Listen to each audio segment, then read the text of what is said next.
Social media की खबरों के अनुसार 21 मार्च या उसके आसपास कुछ मित्र बड़ी संख्या में पुणे के कोरेगांव पार्क की सड़कों पर प्रभात फेरी जैसा कुछ निकालने की योजना बना रहे हैं। इसी पर एडिटर स्वामी संजय भारती जी एक टाइटल के साथ कुछ प्रस्तुत कर रहे हैं कि पैर आखिर है किसके। जी हाँ, यही टाइटल, यही विषय है आज का कि पैर आखिर है किसके।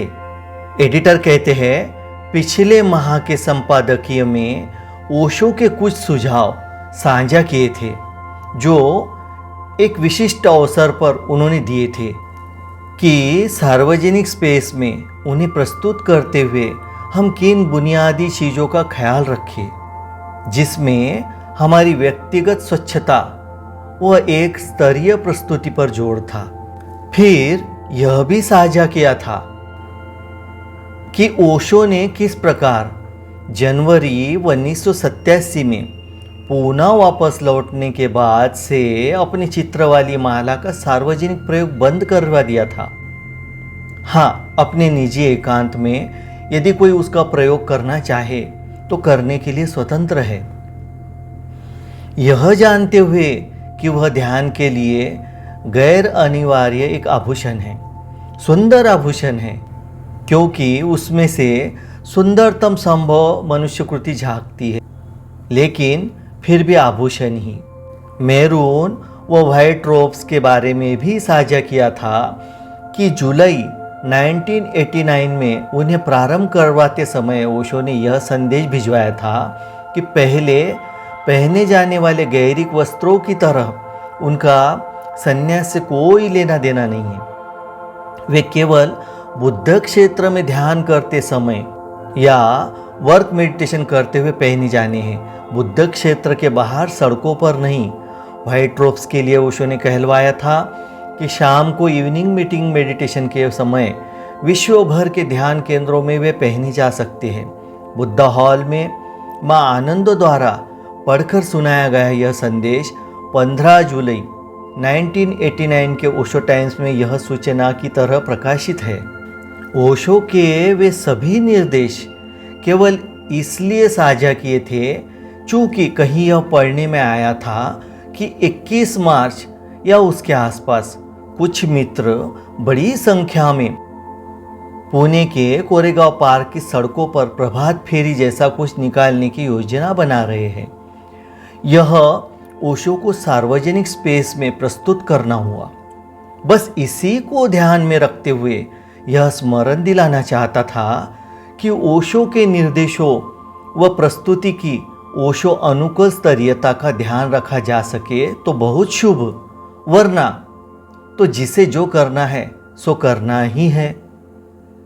यह स्मरण भी दिलाने की जरूरत इसलिए महसूस हुई कि पिछले कुछ अरसे से कोरेगांव पार्क में कुछ चंद मित्र ऐसी फेरियां निकालते अक्सर नजर आए, साथ में एक पुरानी सी ठेला गाड़ी लिए हुए जिस पर स्पीकर रखे हैं और सस्ते से फ्लेक्स पर छपी हुई ओशो की फोटो उस पर लटकी हुई हवा में डोल रही है। फ्लेक्स पर ही कुछ स्लोगन लिखे हैं। कुछ मित्रों के रोब्स में से सफ़ेद बनियान या कमीज के कॉलर बिल्कुल शोभा न देते हुए झांक रहे हैं। कोई संगीत का बिल्कुल ज्ञान न रखते हुए भी बेताल सी ढपली पीटते निकल रहे हैं। राहजनों को ऐसी फेरियों का मजाक उड़ाते देखा है, और जब हम सड़कों पर मजाक उड़वाते हैं तो हमें यह ख्याल रखना चाहिए कि आपका मजाक कोई नहीं उड़ा रहा। अपनी दृष्टि में आप भले ही कितने महान हो, संसार में आपकी पहचान शून्य है, नगण्य है। संसार केवल ओशो को पहचानता है, सो उपहास भी उन्हीं का उड़ता है। संपादकीय में मेरा इतना ही निवेदन था कि कुछ करना ही है तो ध्यान रखे और जो भी करे वह ओशो के स्तर का करे, और सब जानते बूझते हुए भी ओशो के स्पष्ट निर्देशों को केवल इसलिए धत्ता न बताए कि इससे OIF की मैनेजमेंट के प्रति आपका विरोध प्रकट होता है, अपने विवेक का प्रयोग करें। कुछ करना ही है तो क्या घिसी पिटी फेरियां निकालना, थोड़े सृजनात्मक हो, कार्निवाल जैसा कुछ आयोजित करें, इतना भव्य वो इतना सुंदर कि हर देखने वाला स्तब्ध रह जाए, कहे देखो ओशो के लोग जा रहे हैं। देखने वालों को लगे कि काश मेरे जीवन में भी ऐसा उल्लास होता, ऐसी भव्यता होती, ऐसा अभिजात्य होता। संपादकियों में जो कहा उसके पीछे बस इतना ही प्रयोजन था, लेकिन पत्रिका अपलोड किए जाने के बाद जब संपादकीय पढ़ा गया तो अगले ही दिन सोशल मीडिया पर कोहराम मचना शुरू हो गया। इतना कोहराम मचा कि मुझे बुल्ले शाह की याद हो आई जब वे कहते हैं, सच कहा ते भांबड़ मचदाए, सच कहूं तो तूफान मच जाता है। मित्रों द्वारा मेरे ध्यान में कम से कम 15 पोस्ट लाई गई जो संपादकीय के खिलाफ लिखी गई थी। कोई वॉइस मैसेज बना बनाकर सोशल मीडिया पर डाल रहा है, कोई वीडियो बना रहा है। एक यूट्यूब चैनल पर तो विशेष कार्यक्रम आयोजित हुआ संपादकीय की धज्जियां उड़ाने के लिए, और हास्यास्पद बात यह कि चैनल के एंकर कह रही थी उसके पास संपादकीय को पढ़कर व्यर्थ करने लायक समय नहीं है, सो उसने संपादकीय पढ़ा ही नहीं।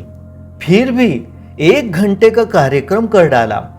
पढ़कर व्यर्थ करने को 10 मिनट नहीं है, और उस पर कार्यक्रम बनाने के लिए 1 घंटा है, वह भी यह कहते हुए कि आजकल यह संपादकीय बहुत चर्चा में है।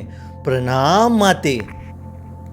कितने मजे की बात है कि न किसी के पक्ष में कुछ कहा न विपक्ष में, बस ओशो के कुछ निर्देश याद दिलाए और ओशो के गिर्द घटा आंखों देखा घटनाक्रम साझा किया। और इतने आक्रमण, किसको इसमें मेरा भय नजर आया, किसको लोभ, किसको न जाने कौन सी काल्पनिक नौकरी, किसको साजिश, किसको धन का आदान प्रदान। ये सभी मित्र निश्चित ही अपनी अपनी मानसिकता बता रहे होंगे कि कोई भी भाव प्रकट करने के लिए इन्हें क्या बाध्य करता है, वही तो वे मुझ पर आरोपित करेंगे ना। फिर जिन्होंने अपमानजनक टिप्पणियां की, अपशब्द कहे, हिंसा की धमकियां दी, वे याद रखे कि उनका कुछ मुझ तक पहुंच ही नहीं रहा, क्योंकि मैंने लिया ही नहीं। अपनी संपत्ति से आप स्वयं निपटे।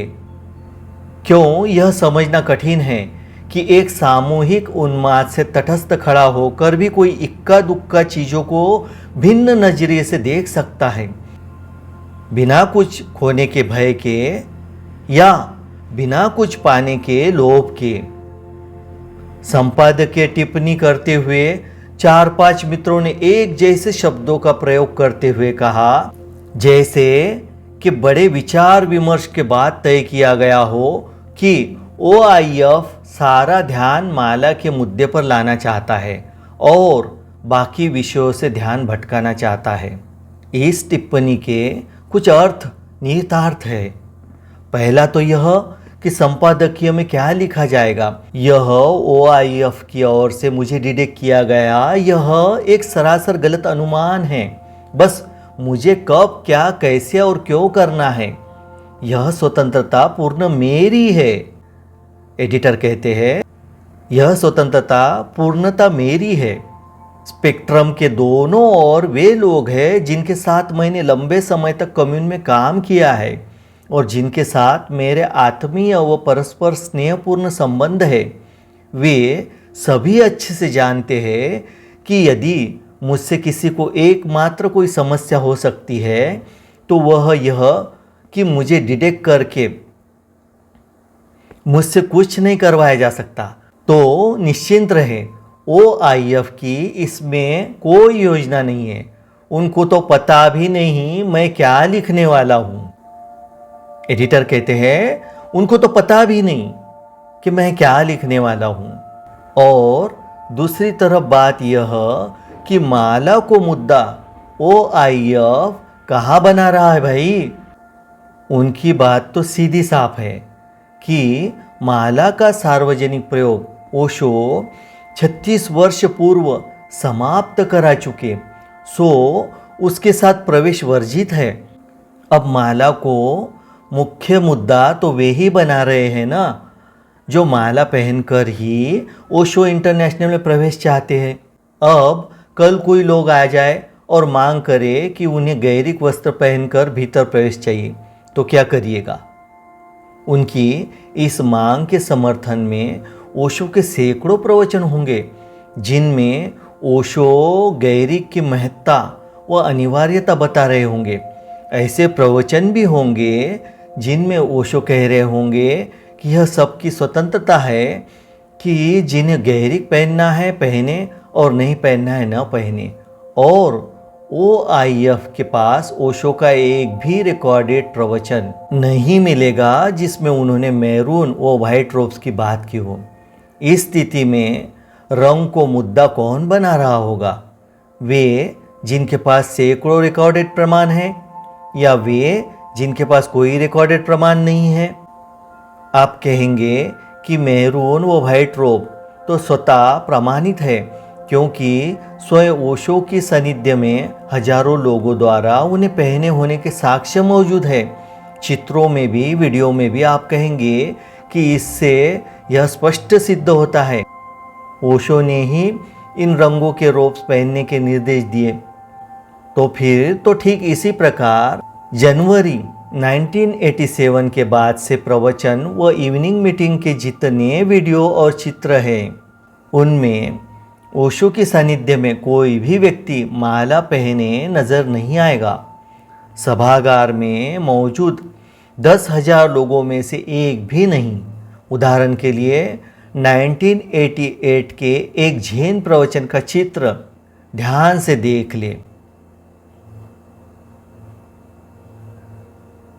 क्या ओशो की विराट शारीरिक मौजूदगी में किसी को भी कभी यह भाव नहीं हुआ कि ओशो के प्रति अपना प्रेम प्रकट करने के लिए या फिर अपनी स्वतंत्रता की अभिव्यक्ति के लिए माला पहन ले? या फिर ऐसा कि सब ओशो से इतने प्रेम में थे, उन्होंने जो कहा वह अंतिम वचन हो गया? एडिटर कहते हैं, मैं स्वयं साक्षी हूँ इस बात का कि जनवरी 1987 से ही कम्यून में आने वाले हर आगंतुक को विदित करवाया जा रहा था कि ओशो ने माला का सार्वजनिक प्रयोग अब बंद करवा दिया है।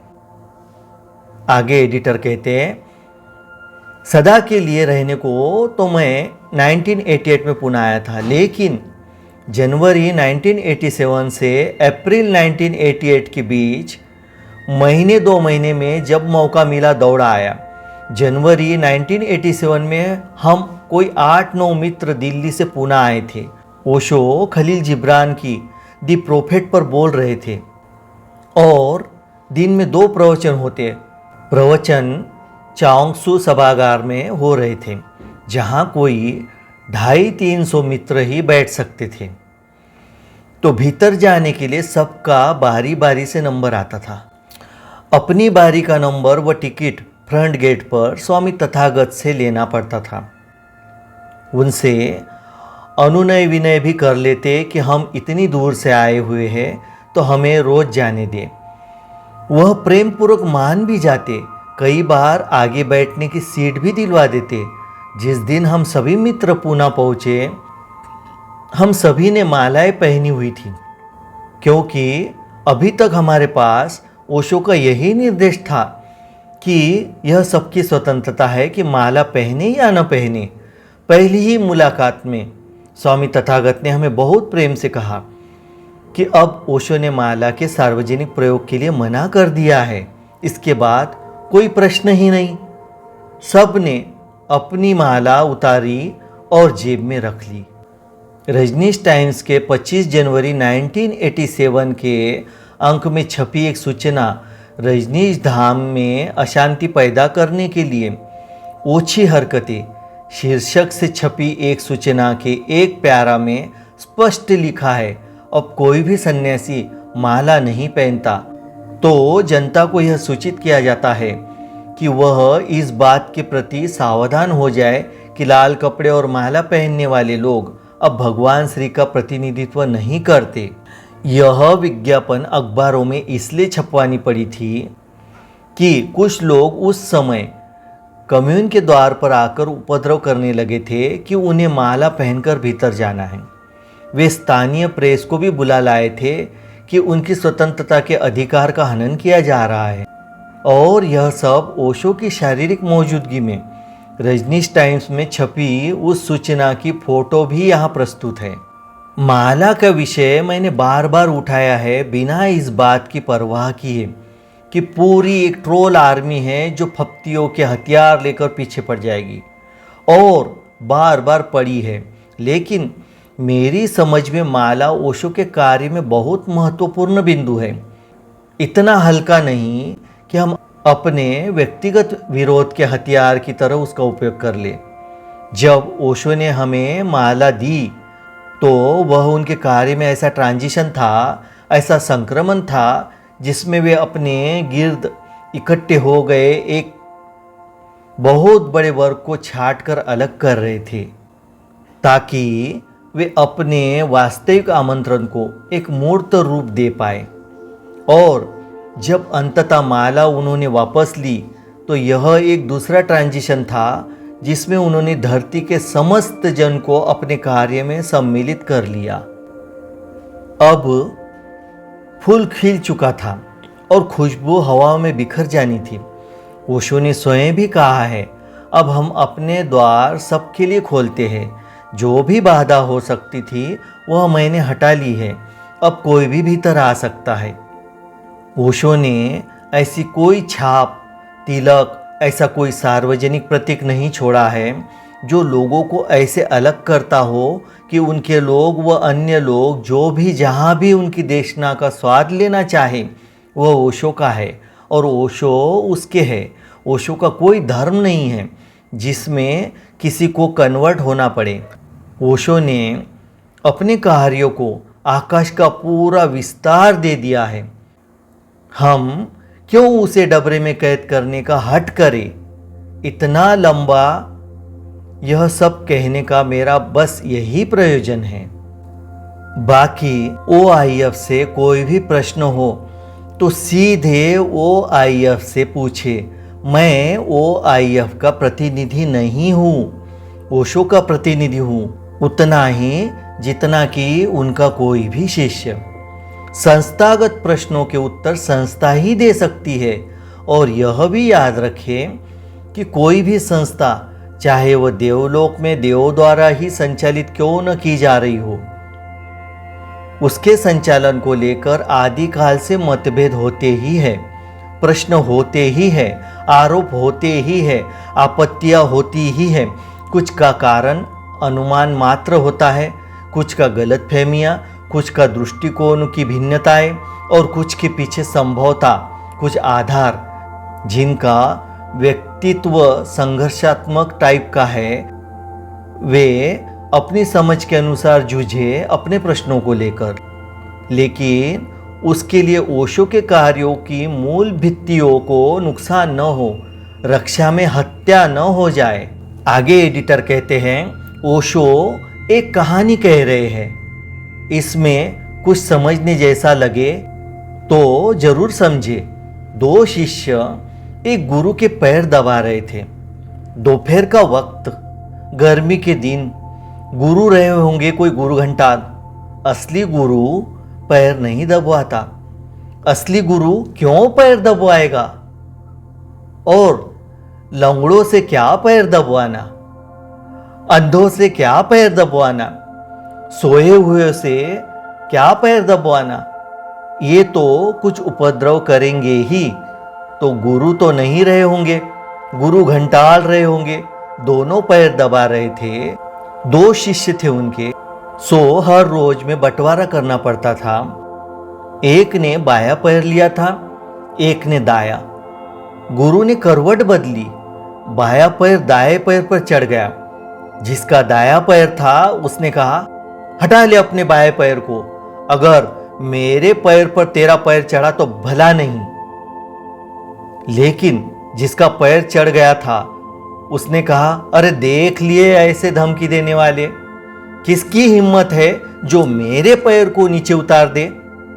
जब चढ़ ही गया तो चढ़ ही गया, चढ़ेगा, कर ले जो तुझे करना हो।